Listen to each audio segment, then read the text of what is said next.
Wartime vs. Peacetime CEO. This is something I'm about to go off right now because I just experienced it this morning, or at least it finally clicked. And I finally understood the difference between the two and why you need to understand this concept right now, because it's going to be able to help you navigate and understand what type of CEO you are, okay?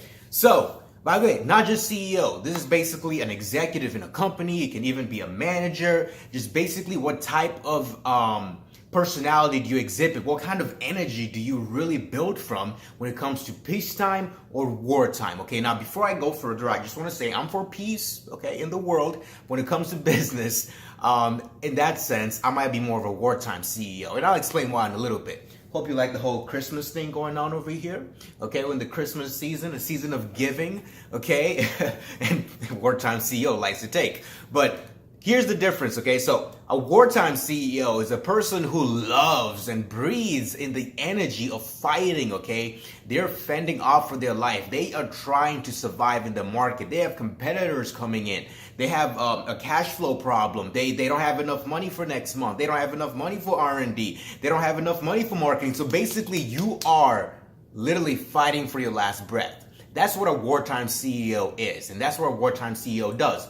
And then a peacetime CEO is when the company is doing fine. Like, there's not a lot of tribulation. There's not a lot of competitors trying to take your space or throw spears at you. You're just kind of chilling. You're cruising, right? You just came from war and now you're just having a time of peace, right? Within the company. And for me, I found out I'm a wartime CEO. I always knew I was a wartime CEO because I love the struggle. I love the challenges. That's what I live for. That's what makes me excited, okay? It makes me more excited than just being peaceful in the company. That's not exciting for me. I don't like that. And that's why this morning when I was just sitting down, because I have daily goals, right? I have daily goals in what I need to do, what I need to execute.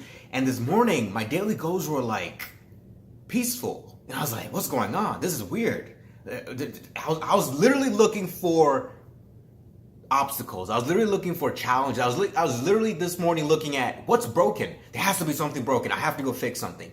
That's who I am. That's my nature. And it's very important for you to understand what kind of entrepreneur you are. Are you a wartime entrepreneur or you're a peacetime entrepreneur? And if you are running a company for the long term, you need to find a person who's a wartime entrepreneur and a person who's a peacetime entrepreneur. If you don't have the two, it's going to be very hard for you to run the company, because here's the thing. If you look at Apple, for example, Steve Jobs was a wartime entrepreneur. He's a wartime CEO, because you remember when Apple started, he was the one who was there in the trenches because Apple was trying to fight for the market. And then during the time when Steve Jobs left and the company was having a prosperous time of basic peace in the market, Steve Jobs stepped back as CEO. But when the business needed him the most, when competition was coming in, when Apple had to fight for its life, guess who they called? Steve Jobs, right? So that's what you need to understand. You need to understand what kind of entrepreneur you are, because if you are a peacetime entrepreneur and you're in a position where you have to be in war mode, it's going to be hard for you to survive, okay? And the same thing, if you are a wartime entrepreneur and you're going through a time of peace, it's going to be very hard for you to adjust, and you might end up hurting your company instead of helping it progress. Because here's the thing, you cannot be fighting all the time when it comes to your business.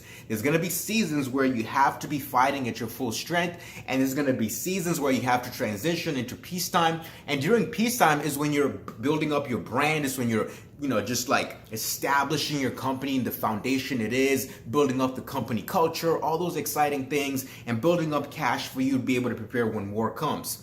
That's what peacetime is. And then when it comes to wartime, you're literally fighting each and every day. You have a lot of R&D going on. You're trying to make sure competitors are not catching up to you, or if a competitor is catching up, you want to make sure you're fighting with them. That's what wartime is. And you have to remember, you cannot be a wartime entrepreneur, CEO, all the time. Now look, sometimes war for a company might last 6 months, okay? But if you're in the beginning of a startup, it's going to last maybe 5-10 years, okay? But during those 5 or 10 years, it's not going to be constant war, okay? It's going to be times where you're going off, like 3 months of like pure hard work. You got to get that project released at a certain date. You got to test it. You got to make sure things are ready to go. And then you're going to have a couple of months or maybe a month or two where it's going to be time for you to start, telling people about the story about what you built, telling people about your product, testing it out, and having a little bit more of a peaceful time. But still, during that peaceful time, you're still fighting a bigger war, which is going to last for 10 years. And then after those 10 years, it's kind of where you see big companies like Google, Microsoft, Apple. Apple right now, it's in peacetime, right?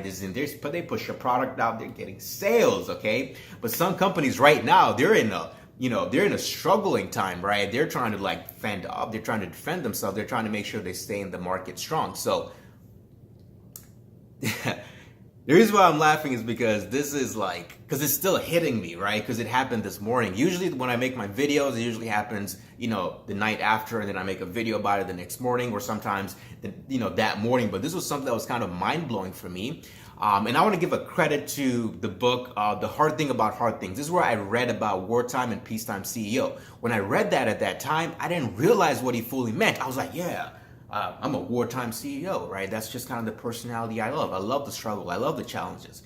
And then when you finally lose what you never really fully realize what you have until you lose it. And when you go into peacetime is when you realize, oh my goodness, I literally live and breathe for war when it comes to business. I love the struggle. And some of you guys might be like, what? You love to be in a struggle in a competitive market? You have to be sweating every day. Your business might go out of the market the next day. You love that? Well, weirdly, yes. And the same thing, I'll be like, it's weird for you to love peace all the time in businesses, and that's boring. You're not fighting. You're not struggling. You're not trying to get to the next level in a big push and accelerate at a certain speed. And I'm not here trying to judge what type of entrepreneur you are, peacetime or wartime. I'm basically here to tell you that, hey, you need to figure out what type of entrepreneur you are, and then you need to start focusing on that part and not trying to be a peacetime entrepreneur during war and not a wartime entrepreneur during peace. You have to just step back sometimes. Or if you're a wartime entrepreneur, you need to go and attack. If you're a peacetime entrepreneur, you need to step back and be able to understand how to run the company during those times. And here's the reason why this is important, because if you are in a time of peace, okay, and you try to start beef, or you try to start investing so much capital into building your arsenal of weapons of just in case when the enemy attacks, you'll end up taking resources away from the company itself. And maybe to a certain point, when the time of war actually comes, you're not going to have the capital and resources to fight. You have to think about that long term. It's kind of like really what nations do.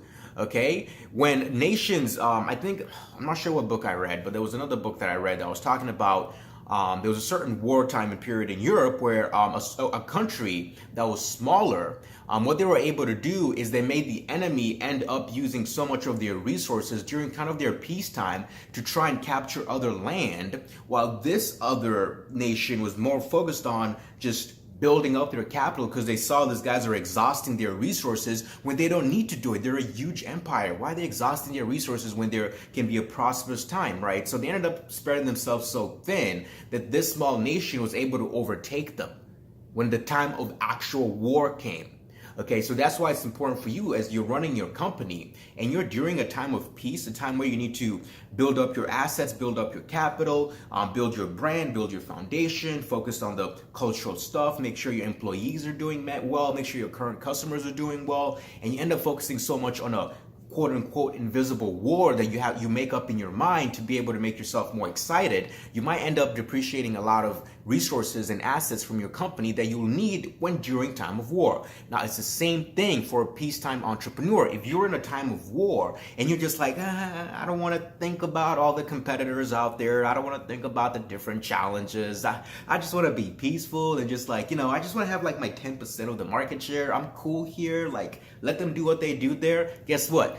That guy over there is not thinking that. That guy over there is in war mode. He's going to come and take that land of yours, take that business market share of yours, and take you out of the market. So you have to understand how to balance the two. Okay, so I hope this video made sense. It really made a lot of sense for me, and I think this is a key thing for any entrepreneur to understand, because, man, I gotta go find some things to do now.